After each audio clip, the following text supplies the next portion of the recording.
Hello friends, welcome to electrician engineer knowledge. आज हम आपके सामने लेके आए BH कर्व। BH कर्व क्या होता है? हमारी देखिए मोटर के अंदर, हमारा जनरेटर हो गया, मोटर के अंदर हो गया है। इनके अंदर क्या होता है? दो टाइप्स का क्या होता है? दो टाइप्स के लॉस होते हैं। एक होता है एडी करंट होता है और एक होता है हिस्टेरिस लॉस। तो हिस्टेरिस लॉस कितना होना चाहिए, क्या होना चाहिए, BH कर्व के द्वारा हम डिफाइन करते हैं, है ना। सबसे पहले देखते हैं बी क्या होता है हमारा। बी होता है मैग्नेटिक फ्लक्स डेंसिटी।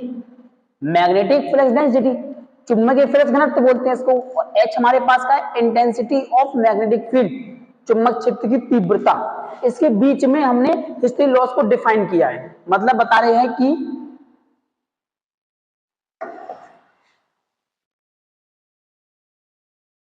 एक ये है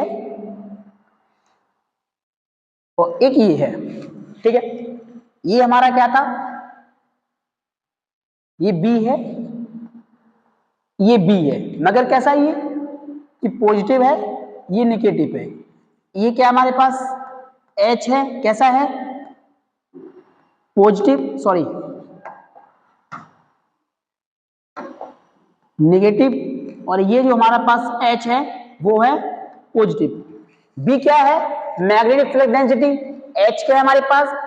इंटेंसिटी ऑफ मैग्नेटिक फील्ड, ठीक है। इसे हम मैग्नेटिक फोर्स बोल सकते हैं। क्यों बोल सकते हैं? एक हमारे पास मैग्नेटिक फोर्स इसलिए बोल सकते हैं, एक हमारे पास मैग्नेट है जिसमें एन पोल है, एस पोल है। जो मैग्नेटिक फील्ड इसमें जनरेट होगा वो कहां से जाएगा? नॉर्थ से साउथ की तरफ जाएगा। कहां जाएगा? नॉर्थ से साउथ की तरफ जाएगा।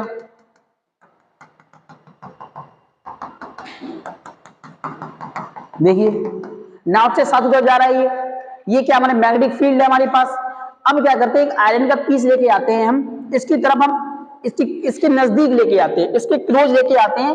तो ये मैग्नेट क्या करेगी? उसको अपनी ओर अट्रैक्ट कर लेगी। तो एक फोर्स लगेगा हमारे हाथ में से चिपकने का। तो इसे हम क्या बोल सकते हैं? ये तो हमारी तीव्रता कह रही थी, कितनी तीव्रता से, कितनी इंटेंसिटी से ये अपनी तरफ खींच ले रही है ना। तो वो फोर्स लग रहा है ना, तो एक बल भी बोल सकते हैं इसको, हम बोल सकते हैं ना बल, ठीक है। अब इन दोनों के बीच में क्या हुआ? एक हिस्टेरिस लूप बना। क्या बना? एक हिस्टेरिस लूप बना है। हिस्टेरिस लूप बना है, कैसे बना है देखिए। हमने बताया सबसे पहले क्या करेगा? मैग्नेटिक फ्लक्स, ये हमारे पास क्या है? फ्लक्स। ये क्या है हमारे पास? ये फ्लक्स है। ये क्या है हमारे पास?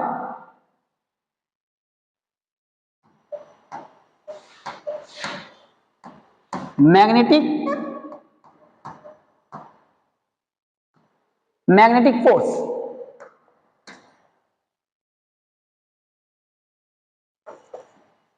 ये क्या हमारे पास?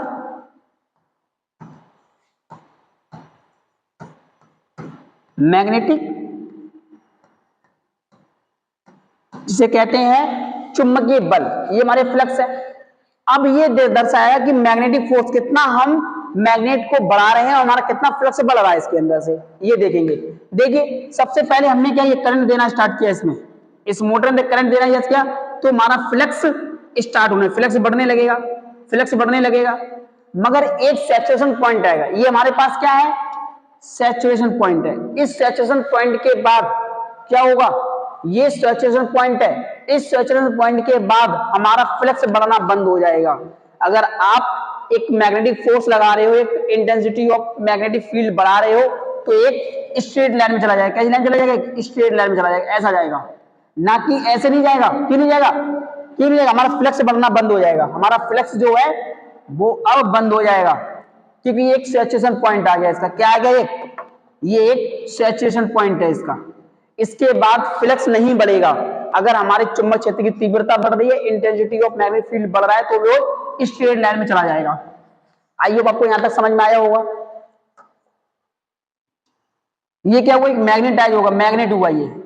हिस्टेरिस लूप होता क्या है? सबसे बात देखिए, हिस्टेरिस लूप ये होता है, हिस्टेरिस होता क्या है?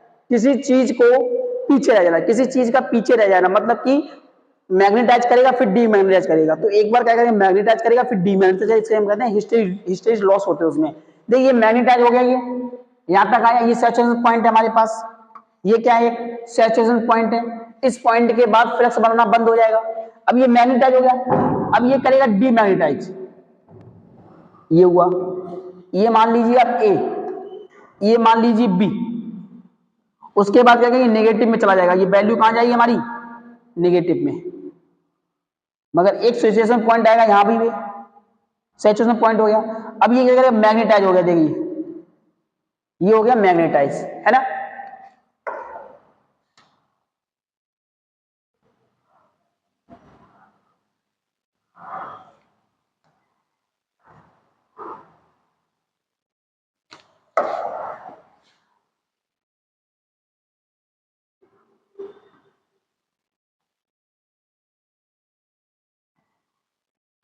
ठीक है, ए बी, इसे सी मान लेते हैं, A B C D E, ठीक है, मान लेते हैं हम इसको। आप देखिए A B C D E, देखिए सबसे पहले क्या हुआ, ये मैग्नेटाइज हुआ, हमारा फ्लक्स मैग्नेटाइज हुआ, उसके बाद डीमैग्नेटाइज होता चला गया, इसकी वैल्यू माइनस में आ गई, ये वाली माइनस क्यों आ गई, क्योंकि आपने एक देखा होगा, एक एसी का कर्व देखा होगा आपने इस टाइप का, पहले क्या चलेगा, माइनस चलता है, फिर अरे पहले प्लस चलता है फिर माइनस चलता है, तो पहले ये प्लस चलता हुआ मैग्नेटाइज हुआ प्लस, फिर ये डीमैग्नेटाइज होता चला गया, इसकी वैल्यू घटती चली गई माइनस में आएगी, माइनस के बाद फिर ये मैग्नेटाइज हो गया, है ना। अब देखिए क्या हुआ, इसको क्या बोलते हैं हम, इस पॉइंट को क्या बोलेंगे, बी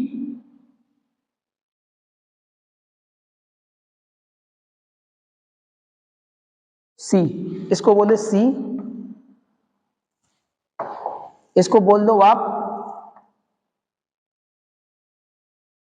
एल, ठीक है। देखिए ए बी सी, बी और सी को क्या बोला जाता है, बी और सी को क्या बोला जाता है, बी और सी को क्या बोला जाता है हमारे पास, देखिए रिटेंटिविटी, ये जो एरिया है इतना और इतना, इसे क्या बोला जाता है, रिटेंडिटी, क्या बोला, रिटेंटिविटी इसको बोला जाता है। ये क्या होता है, अवशिष्ट चुंबक तत्व, है ना, अवशिष्ट चुंबक तत्व बन गया। अब ये हमारा एक ओ पॉइंट था हमारा पास, सी और ओ क्या हो गया, इतनी दूरी क्या होगी हमारी, ये सी और ओ के बीच में क्या है हमारा, क्या है ये कोरेंसिविटी, ठीक है, ये समझ में आ गया। ये लॉस हुआ है, ये इतना एक लॉस हो गया हमारे पास, ये एक लूप बनता है इतना, ठीक है, ये लूप बना हमारा, इस लूप की वजह से क्या है, हमारा अवशिष्ट चुंबक तत्व मिलता है।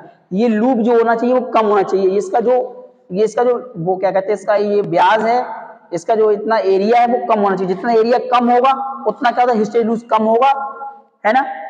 तो आई होप हमारा आपको समझना, सैचुरेशन पॉइंट क्या होता है, ये एक सैचुरेशन पॉइंट है, ये एक सैचुरेशन पॉइंट है, इसके बाद फ्लक्स आगे नहीं बढ़ेगा आपका, और एक सैचुरेशन पॉइंट है, इससे नीचे घटेगा भी नहीं, है ना। ये क्या होता है, सैचुरेशन पॉइंट हो गया है। बी और सी हमारे पास क्या हो गया, हमारे पास रिटेंटिविटी हो गया है, सीओ और क्या है, कोरिसिविटी हो गया है, कोरिसिविटी हो गया है, ओ सी और ओ, है ना। ये समझ में आया होगा आप लोगों के, है ना। तो जो बी एच कर्व दर्शाता है, बी हमारा क्या पास क्या होता है, मैग्नेटिक फ्लक्स और डेंसिटी होता है, और एच का होता है इंटेंसिटी ऑफ मैग्नेटिक फील्ड होता है। इन दोनों के बीच में एक कर्व बनता है, उस कर्व की मदद से मालूम पड़ता है हमारे जो मोटर के अंदर हिस्ट्री लूप कितना होता है। हिस्ट्री लॉस जो होता है हमारी मोटर के अंदर होना चाहिए मगर कम होना चाहिए, हिस्ट्री लॉस होना चाहिए मगर कम होना चाहिए। कम क्यों होना चाहिए, अगर हिस्ट्री लॉस अगर कम हो गया तो क्या हुआ, उसमें जो अवशिष्ट चुंबक तत्व बनना है वो बंद हो जाएगा, और अगर जनरेटर के अंदर अवशिष्ट चुंबक तत्व अगर बंद हो गया तो हमारा जनरेटर स्टार्ट नहीं होगा, उसे फिर क्या करना है, बाहर सप्लाई देना पड़ेगा हम लोगों को, तब उसमें अवशिष्ट चुंबक तत्व बनेगा, तब जाकर हमारा जनरेटर स्टार्ट होगा। तो आई होप आपको समझ में आया कि हिस्टेरिक लॉस बनना चाहिए हमारे मोटर के अंदर, कैसा बनना चाहिए, कर्व के द्वारा हमने बताया है। ये मैग्नेटिक फोर्स है हमारा, ये एरिया, ये फ्लक्स है, हमने कैसे मैग्नेटाइज किया, फिर ये डीमैग्नेटाइज चलता जाएगा, फिर मैग्नेटाइज हुआ हमारे पास, है ना। ये सैचुरेशन पॉइंट है, इस सैचुरेशन पॉइंट के बाद फ्लक्स बनना बंद हो जाएगा, फिर हमारे मैग्नेटिक फ्लक्स की तीव्रता बढ़ रही तो एक स्ट्रीट लाइन में चली जाएगी, है ना। उसके बाद ये फोर्स है, ये क्या था हमारे intensity of magnetic field. B और सी के बीच में क्या कहते हैं, रिटेंटिविटी कहते हैं, और सी और ओ के बीच में कहते हैं कोर्सिविटी बोलते हैं, है ना। आई होप हमारी वीडियो आपको समझ में आई होगी, हमारा बीएच कर्व आपको समझ में आया होगा, आई होप, है ना। Thank you.